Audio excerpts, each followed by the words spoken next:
I went to Wakan in 2010 with Cryptos, and you know we were at the VIP section.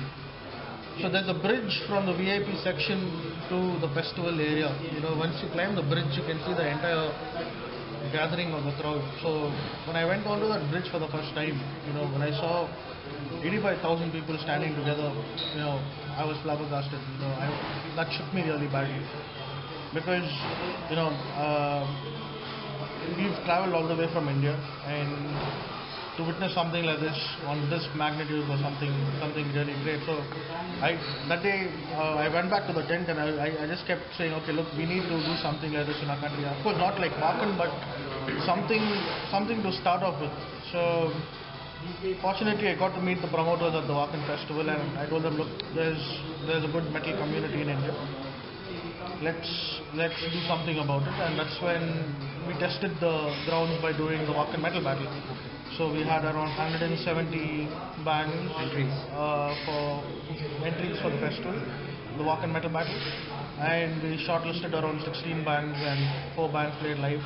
So 170 metal bands in India was something really awesome. So I did speak to Thomas from Wakan, Miriam from Wakan, and I was like, look, let's do something more bigger. And they said, okay, why don't we do a small festival and build it over the years, And I did share the idea to them, and they were really looking forward to do this. So that's how the whole concept of Bangalore Open Air was born.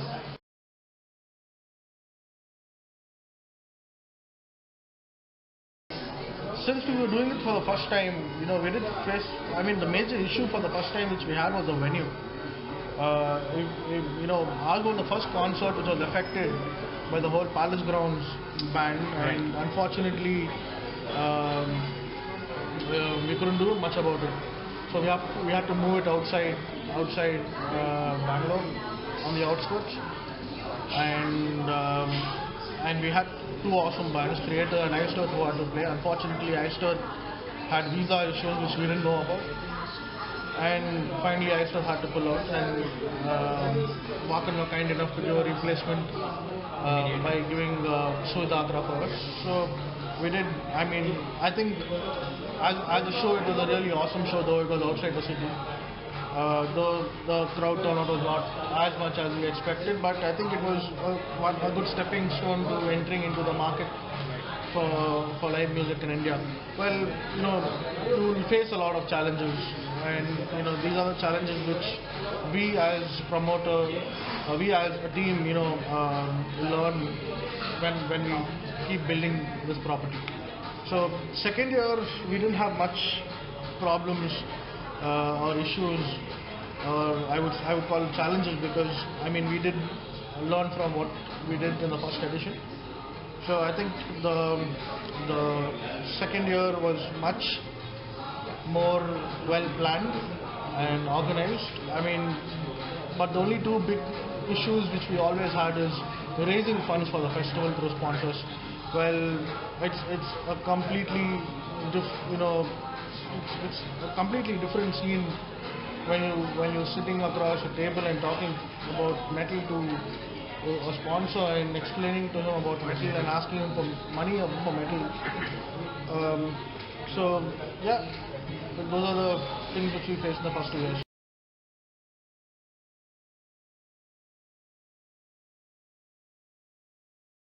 Yes, a lot of people promised us by saying, okay, we'll be a part of it, it's a good property, we like the idea, but later they were not really keen on it because it was a new property. They wanted to see how we would build the property over the years, and of course they were not interested in putting their money into a new property. So right now we are trying to build this property so that someone down the lane would recognize how well it's organized, how well it's built, and someone could probably support us in the future.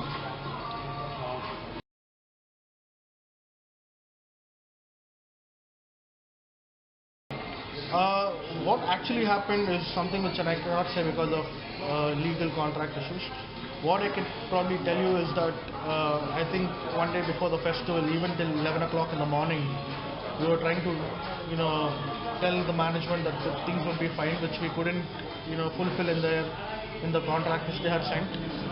But I would like to take the responsibility on the festival, because they had given us certain timelines to fulfill their requirements according to their contract, which we couldn't.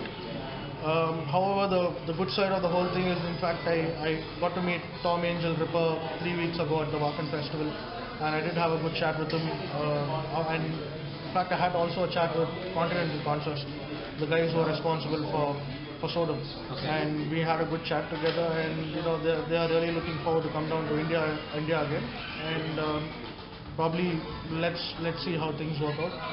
But even, of course, I'm a big Sodom fan myself. I've seen them live 3 times. For me also, it was a big disappointment that they couldn't play at the festival. So yeah, things like this, when you're building a festival, is bound to happen at some point or the other. But at the end of the day, we were happy that we could pull off a really awesome show on that day.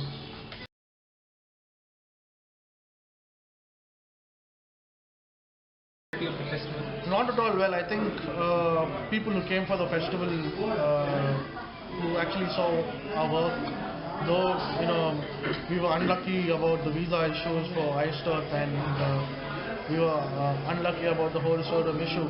I think we put up a really great show on the day of the event. Every person who walked inside did walk out with a fist in the air. So it's a matter of time till we establish this as a whole properly. It's not something which can happen overnight. Right. So it takes time. It takes time to build a property like this, which is what we are actually doing. We've been learning new things. The reason why I travel to Europe often is to learn how things happen there, and I use those methods to implement it in the Bangalore Open Air Festival. Okay. So I think if you would personally ask me about the festival, I think as a festival,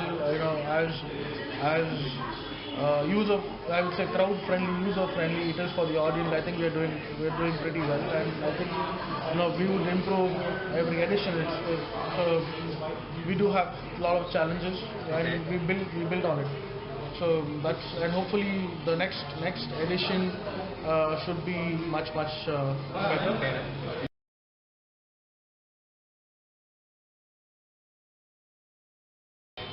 It's a really good question. Well, it's a complete catch-22 situation. Well, you don't really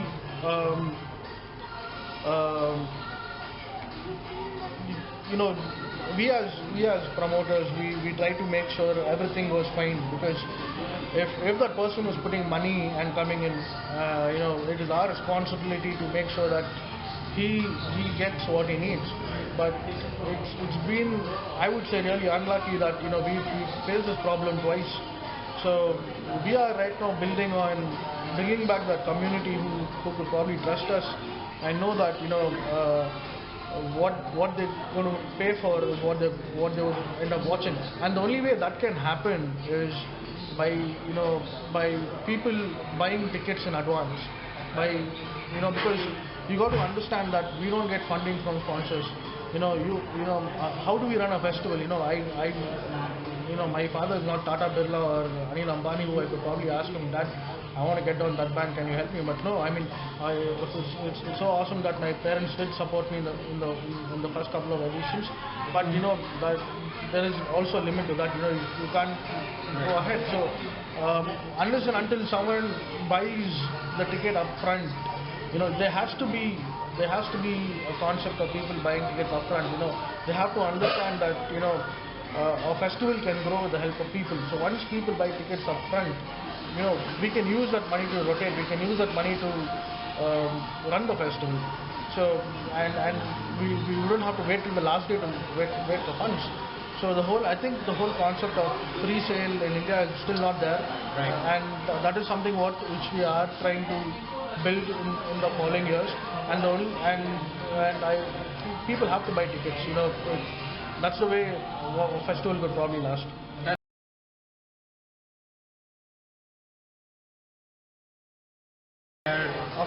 said, I believe from my ticketing team that over 600 fake tickets were made and sold at half the price. But look, what metalhead are you if you can't afford 2,500 bucks and watch your favorite band? That's completely disgusting. If you don't have money, just tell you don't have money. If someone comes and tells me, look, Salman, I want to watch that band. I don't have that money. I will like, okay, fine. I'll get you inside for free. But do not cheat someone. I haven't. Though I've lost so much money, though we as a company owe so much money in the market, we haven't cheated anyone. The same way, the fans have to support us by buying tickets. It's just like pirating music. It affects the artist. It affects the artist the same way it affects us as a festival when you don't buy our tickets and you make fake tickets of it.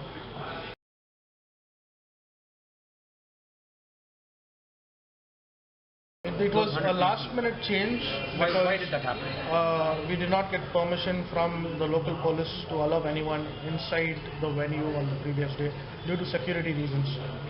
Well, that's okay, but what if, since the festival happened on, let's say, on the particular day, wasn't it possible for those 100 No, ticket buyers I to go don't. backstage? No, it's again security reasons. You cannot allow a group of 100 people walking inside your venue. And at least in a batch could have been done. No, the venue played a big factor. If it was an empty ground, we would have done it. But this venue as whole Jai Mahal Palace,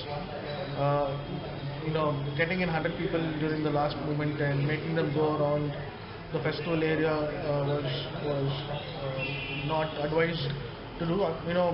But we will make sure that we compensate those 100 people by probably giving them T-shirts or something.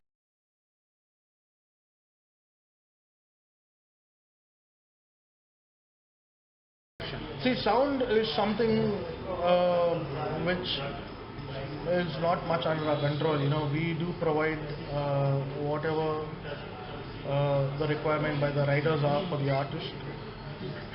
Every band travels with their sound engineer. It's at the end of the day the guy who's on the board is responsible for what you hear. So we don't have much to do about how the band will sound. Of course, every band does not have a good day. Probably this year, I think Dark Tranquility had a lot of sound issues. From what I believe, that their the amp heads kept going on and off for some technical reason. So we can't do much about it. I mean, we do at the end of the day provide what the artists need.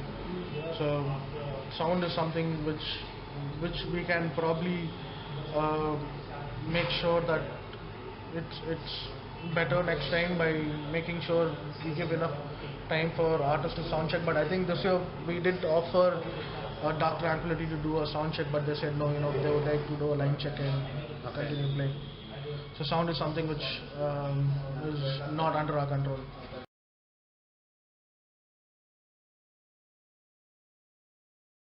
Well, that's a good question. Well, most of the time, when we send a list of interviews to the band, we don't directly send it to the band, we send it to the label or the management. The management picks and chooses what questions have to be sent to the band.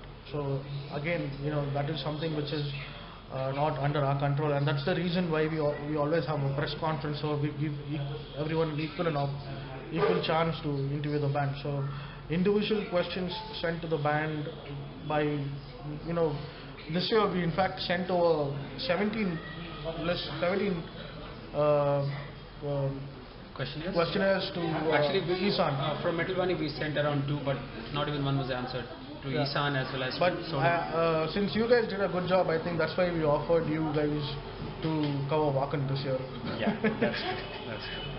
Actually it didn't happen, but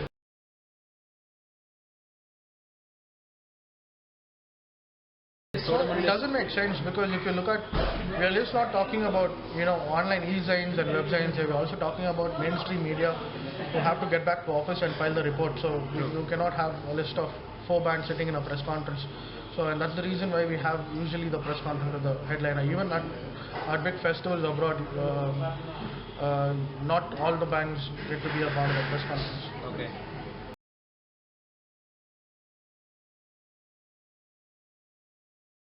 I wouldn't say backed off, but I said I would not be there for an indefinite period of time.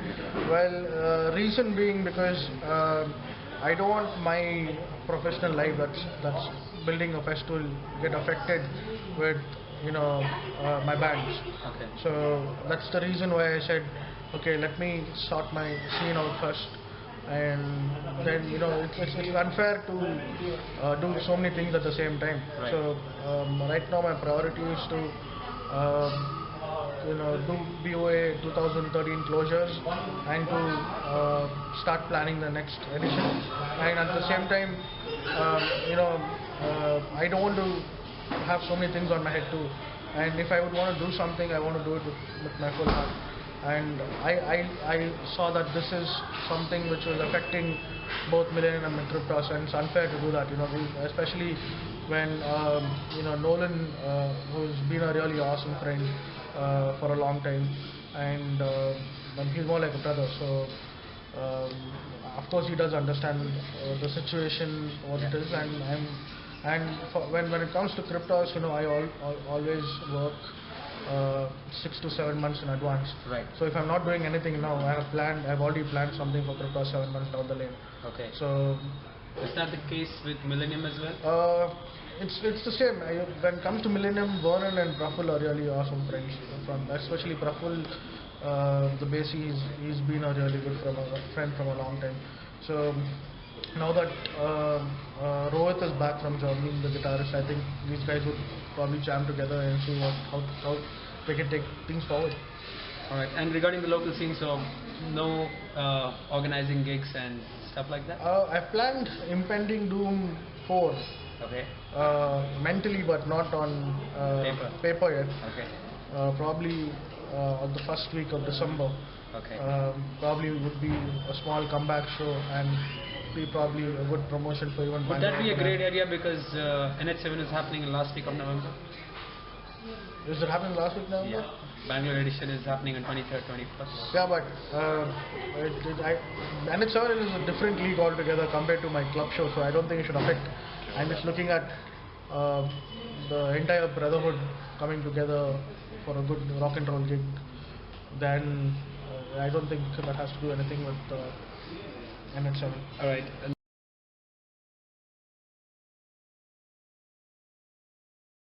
Overview. I think if the next edition happens, it would be more sobered down.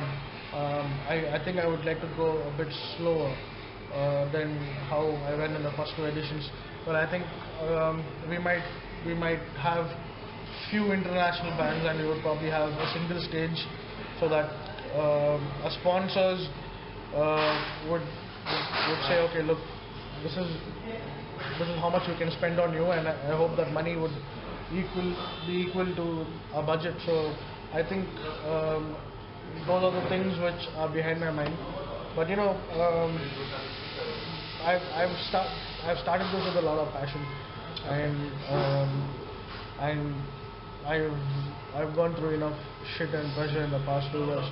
So if I'm going to give up what I'm going to been doing, I would be an asshole. So I will have to stick to my boots and keep doing what I'm doing, and probably 3 or 4 years or even 5 years down the line, when Maiden says, okay, we are doing a farewell tour, they'll probably play at Bangalore Open Air. Wow, that's awesome.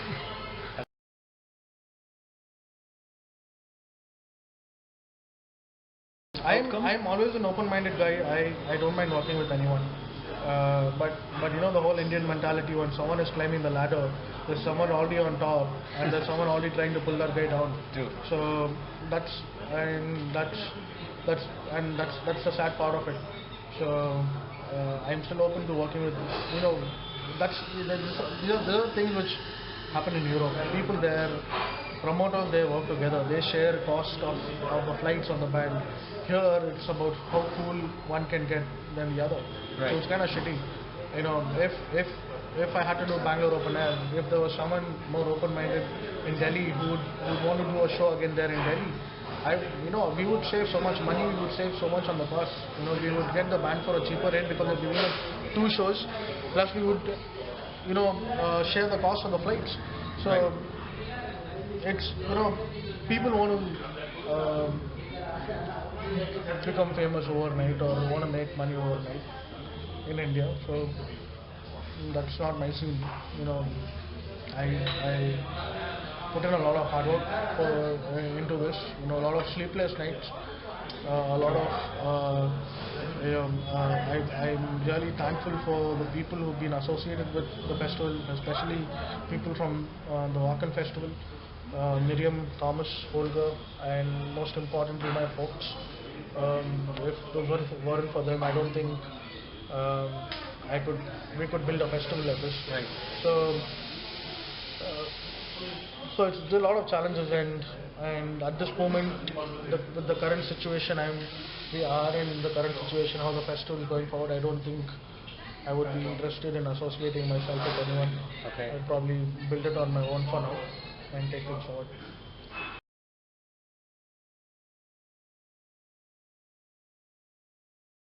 Best heavy metal festival of India? Well, I think we are the only heavy metal festival in India. Of course. Yeah. So, You can say that. buy tickets in advance. You have to buy tickets up front. That's the only way we will survive, because sponsors do not give us money up front. We need to pay our artists. We need to pay for their flights. We need to pay for their hotel. The only way we can do that is by the fans supporting us by buying tickets up front. And probably there would be a time when, who knows, everything would be organized probably 1 year before, but I don't know how it's going to go. So my only request to all fans, all metalheads in India, is to support bands and buy their merchandise, CDs, and that's how bands keep growing. At the same time, do support festivals. By buying tickets upfront, it makes a lot of difference. I know you guys want to buy tickets on the last day and go for the show, but do think about the amount of hard work which goes into the festival. So the only way a festival promoter can survive is by people buying tickets. It's really sad when someone cannot spend an amount to watch their favorite band. True. So so buy tickets.